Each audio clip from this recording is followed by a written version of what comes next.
right.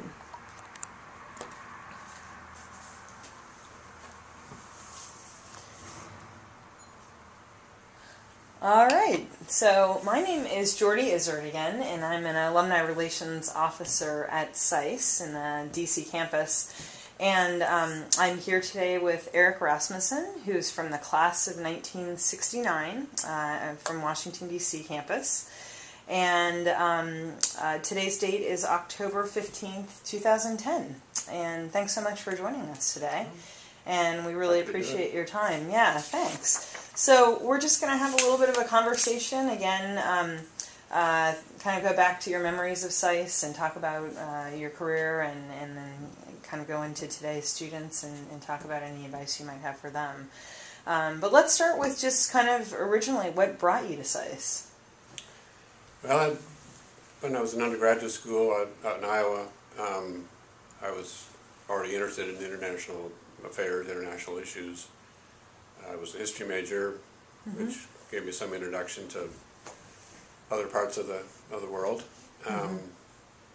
And I applied, as I recall, to London School of Economics, Fletcher School, and SAIS. I didn't get into LSE, which may be just as well, because economics is actually not my strong suit. I did get into Fletcher and SAIS, and I just, I hemmed and hawed a bit, but I figured, well, if I'm going to study international affairs, what better place to do it than in Washington? So I bet you got your fair share of economics at SAIS though, too. Oh yeah, yeah, definitely, which was a good thing. Yeah. Useful to have, but yeah, it was, at least in those days, it probably is still a required area of focus.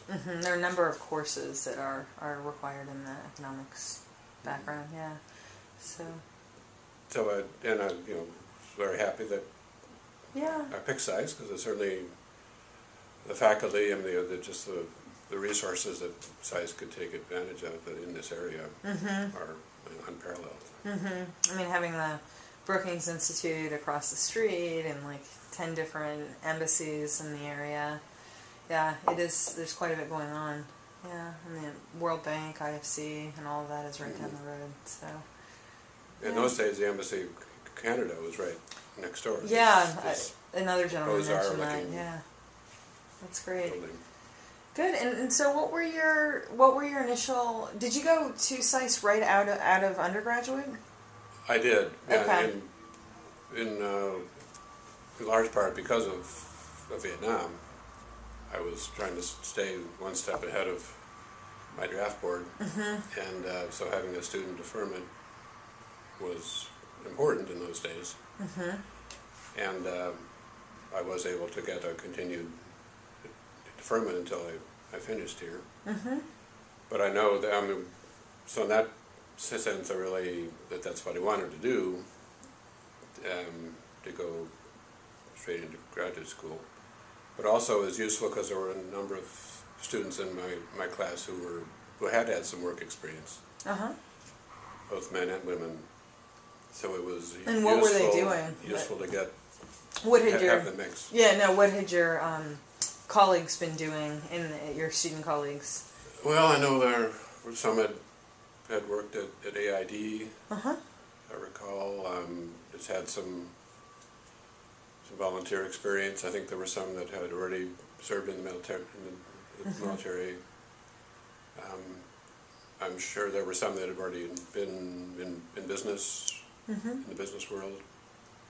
That's great. So it was a good mix of areas of specialty or experience that wasn't just straight, non-stop students like I was. And do you have fond memories of being at SAIS? I do. Yeah. I mean, it was tough. It was, academically, it was a lot of work. But that, I already had that experience in undergraduate school, so I wasn't expecting an easy ride. Yeah. And I enjoyed it very much. I mean, there were stressful episodes, as you might imagine, with any sort of academic experience or other experiences as well. But I just I felt very enriched overall Mm-hmm. by the experience. Great. And what was your area of focus when you ended up graduating? Well, in those days you had to have three areas Mm-hmm. of focus, one of which had to be international economics. Right. And the other ones I took were, you had to have a regional area, and Mm-hmm. I had Europe, Mm-hmm. European affairs, and then my third area was American foreign policy. Mm-hmm. That's great. And what are your fondest memories of SAIS, or what do you remember about being here, other than it was really hard work? Right. Oh, it's a mix, really. Certainly the student interaction, Mm-hmm. the varied backgrounds of the students here. A good friend I had at the time was from Ghana. Mm-hmm. So that was, for a guy from the Midwest, that was an unusual Absolutely. sort of Yeah. experience to have. Mm-hmm. Are you still friends with him? No, Yeah. he went Back, yeah. back, and I just haven't been in touch with him Okay. in a long, long time. I think Yeah. I was a little bit In the shortly beginning, after. yeah. Yeah, actually, he used to always joke of being the prince in Ghana. So That's great. he had a good sense of humor. Good. Certainly, the access to the professors and guest lectures Mm-hmm. that SAIS had was a real plus. Mm-hmm.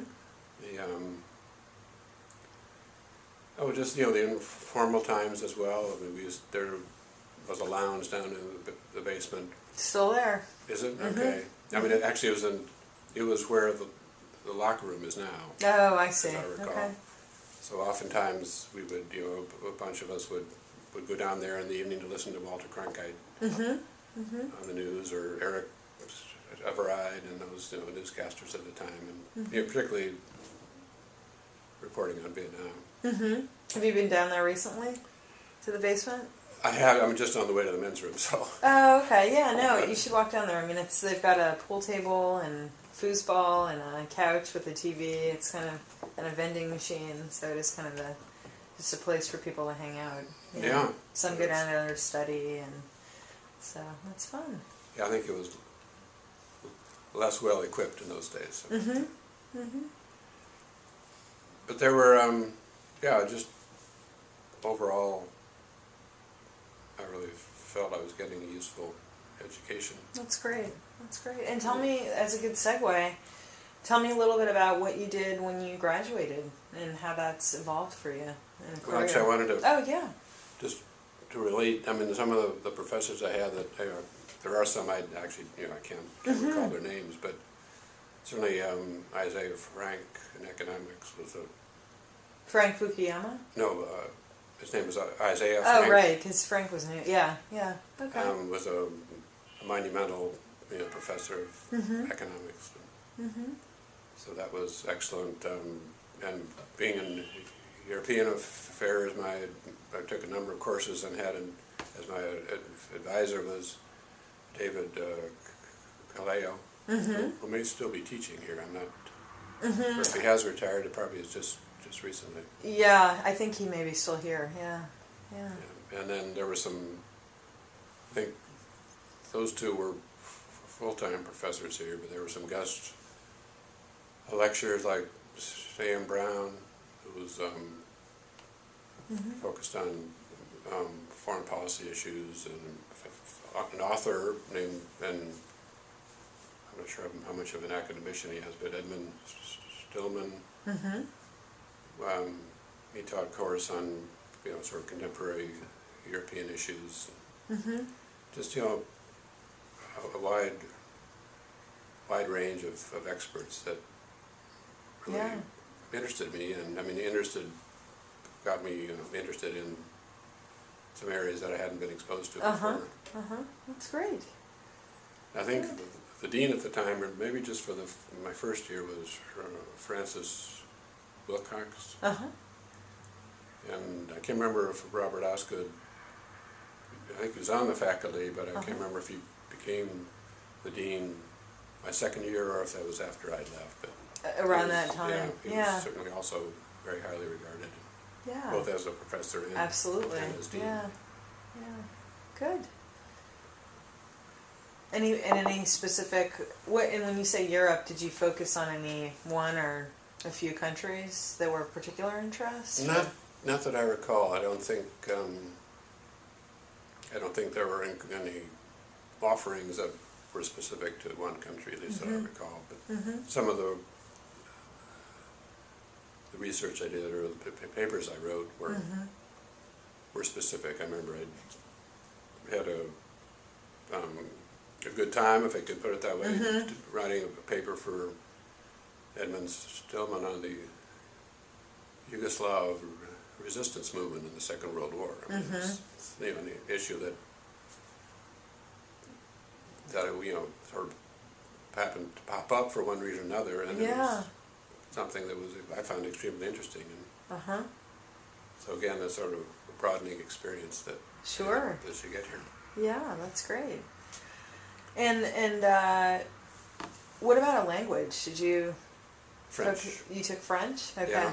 That's Yeah. great. Do you still use it? I do, at least a little bit. I can recall, and I try to to keep up a bit of. My wife and I have traveled to France a few times in recent years, but it's in the meantime it had gotten almost non-existent in terms of my skills. But it was in there someplace, so it did. Comes once back. you start, Yeah. a certain amount of it will come back. Yeah, that's But great. I certainly can remember being up in the language lab with headphones on, listening to tapes. The dreaded orals. And the orals, yes. Yes, I've heard about that many times from everybody who talks about that. It was a scary moment. It was, but they were, those instructors were excellent also. Yeah, that's Very great. understanding about learning issues, learning capabilities or disabilities, whatever. Yeah. But I stumbled through the orals, I guess, sufficiently well that That's great. I passed. I don't know if that's still a requirement. Yeah, it is not. I for would hope so. for certain I hope so. area. Yeah, if you do, yeah, exactly, it is. Yeah.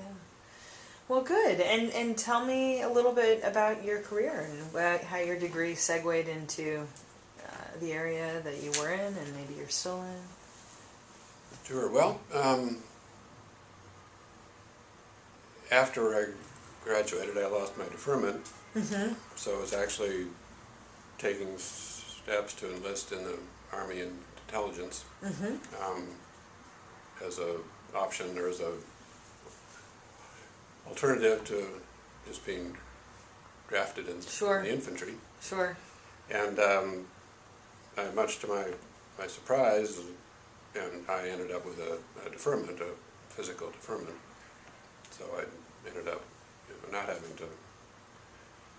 to serve. So there I was, and I was living in, I had just gotten married after I graduated, and was living in Baltimore while my wife was at the Homewood campus. Oh, okay. Getting a Master of Arts in teaching. Did you meet through being at Johns Hopkins? No, I met at college. Oh, okay.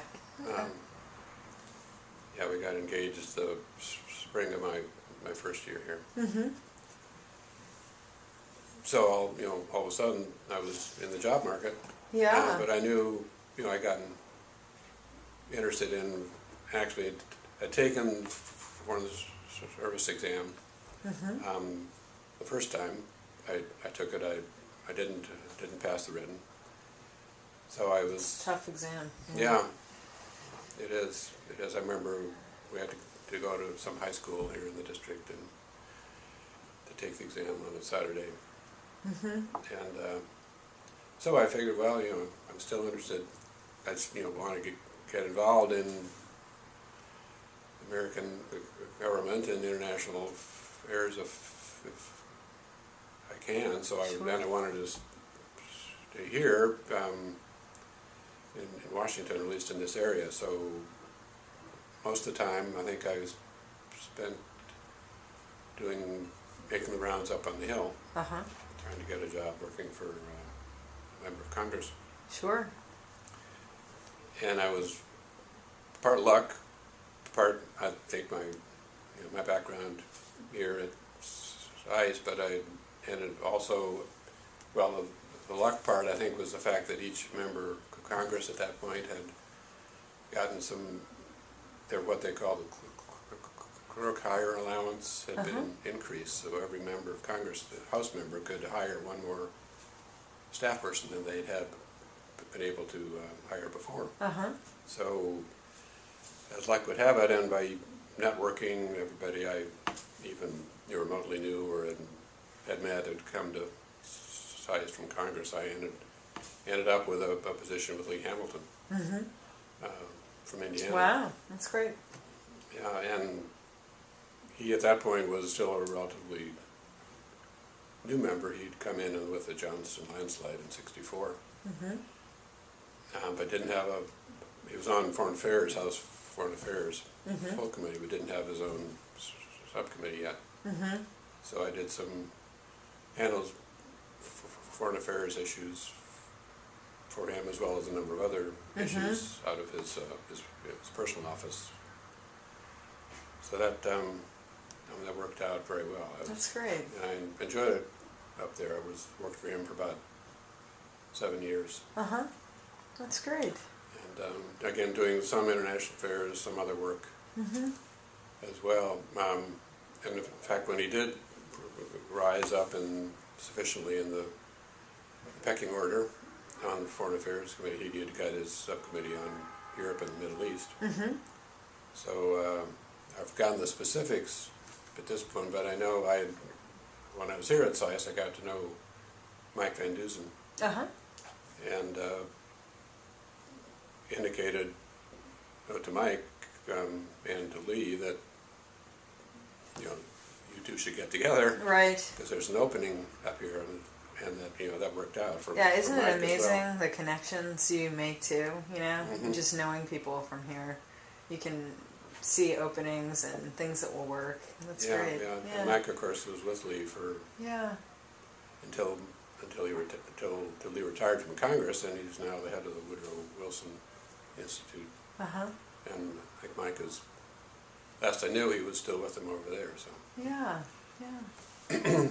So that I was with Lee, as I said, for 7 years or so, and then I'd gotten interested in energy issues, and that was. Which brings you to where you are. Yeah. I mean, at that point, the Arab oil embargo had occurred, and so the energy was just much more of a hot topic and one that interested me. Sure.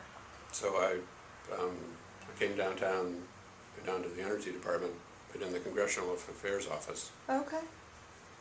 So I was doing liaison work between the departments, a number of offices in the department and the Congress, but including the Office of International Affairs at the department. So that was, and it wasn't full-time international affairs work, but it was, it kept me in touch. Sure. Yeah. And, which I would have wanted to do with those sorts of issues.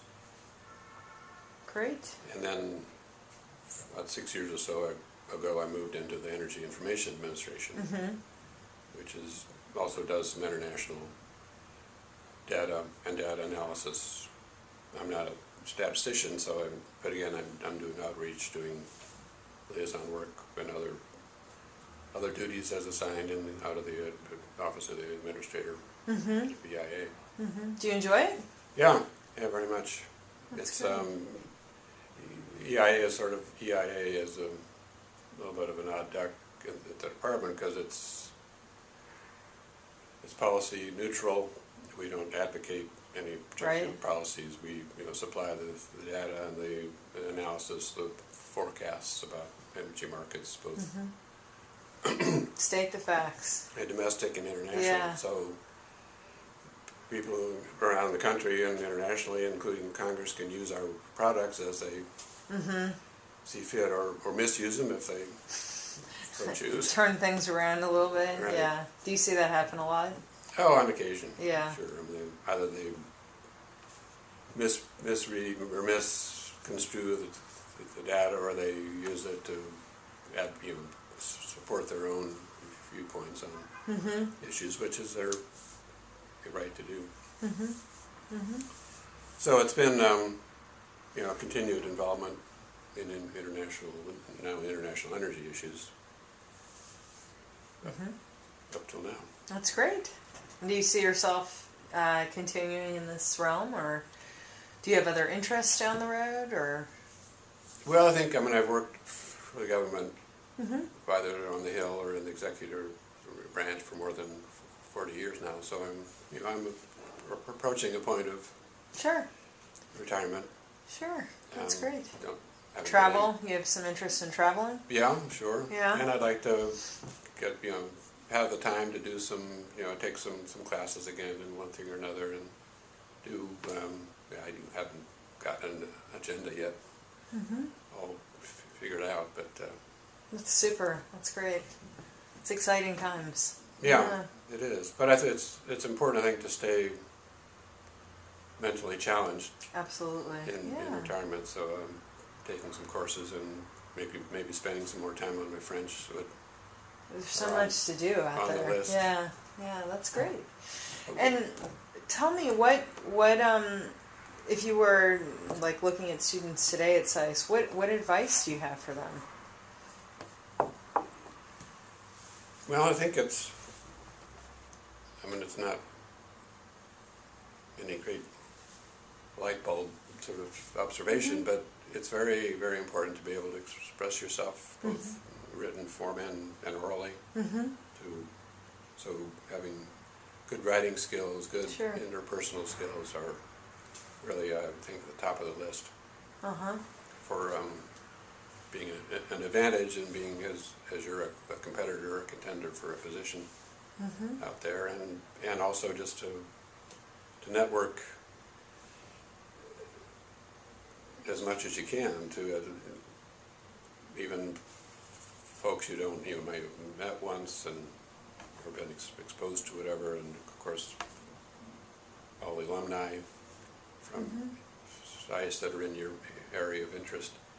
Because I'm not an extrovert, but I found it extremely important to go out and to try to interact with people, to knock on some doors that people I had met already who had come to SAIS for some Sure. event or lecture, or I had met through someone I had spoken with already, sort of the domino effect in a good sense of, well, I don't have anything at the moment, but you might speak to X, he or she might have something, and so you sort of get like layers of an onion getting stripped away and, to pursue, potential openings. Mm-hmm. And it is in some ways both what your skills are verbally and in writing, but also who you know and who you meet in those networking opportunities become really important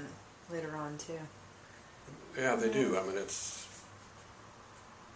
the more competitive a position is, the more advantage you have if you're not just Somebody going random, in on a cold call sort of thing. Yeah. It's enormously helpful, and SAIS has such a good network around Washington and around the world. It does, yeah, and with the internet now, in the last 10 years, it's really changed of course, how those connections can happen. When I was here and looking for a job afterwards, it was all, there was no internet. Just writing and There were calling. no computers. It was very different. the old-fashioned way, sort of. Yeah, absolutely. And so we're glad to actually have you here at SAIS today. And I welcome any other thoughts that you might have, or memories or advice you have for students. Well, there were a couple. Since absolutely. It's very helpful to have the questions ahead of time. Please, to give my memory a jog. But I knew one of the most vivid memories I have when I was here was during the riots of '68. Yeah. Spring of '68, after Martin Luther King was assassinated. Oh wow!